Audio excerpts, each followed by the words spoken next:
Hey, Lisa Dublin here with episode 54 of Basement Chronicles. Thank you so much for watching. When I left off in episode number 53, which you can check out on YouTube, the channel is called Basement Chronicles. Please make sure to subscribe. When I left off, we were talking about forgiveness and the fact that you don't just forgive, but to some extent you need to forget it. I don't think I really meant forget. I think what I wanted to say was let it go, because you can't just forget it, because that would not be very wise, would it? You'd need to exercise wisdom with people who are toxic, who have hurt you and have the potential to continue hurting you, right? So I meant let it go, and I think that's perhaps a more palatable and feasible kind of thing to do. That somebody hurts you, you make the decision to forgive them. You let it go. You forgive them. Okay, that happened. That's fine. I've forgiven you and I'm going to move on. But what happens if you realize that that person hasn't changed? And that was my situation. So what I wanted to talk about today was that once you've made a decision to forgive somebody, you absolutely need to keep that person forgiven. Keep that person in their place. Even if you realize that they haven't changed, they still have the potential to hurt you.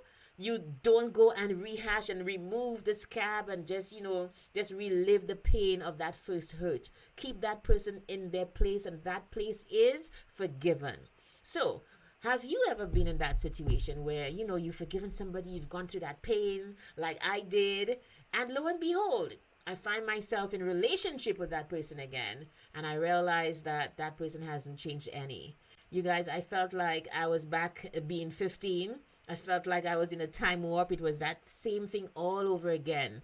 And for a moment, I really was tempted to, I guess, take back my forgiveness and just be like, oh, you haven't changed. Like, what is wrong with you? Whatever. But you know what? I said to myself, you will remain forgiven. You will remain in your place, which is forgiven, so that my heart can be free and my mind free, so that you don't end up in my head and in my heart, just taking up space and not even paying rent. No, I will keep you in your place, which is forgiven, dealt with, loved. Let's move on. And I hope, that the same thing happens for you. That even if you realize that the person who you forgave hasn't changed, as if, we expect that our forgiveness is supposed to change people. No, it doesn't really happen. It doesn't really happen, or it doesn't happen all the time. If you realize that that person is the same, that forgiveness was done for you, and you need to maintain that forgiveness. That's what I wanted to say today.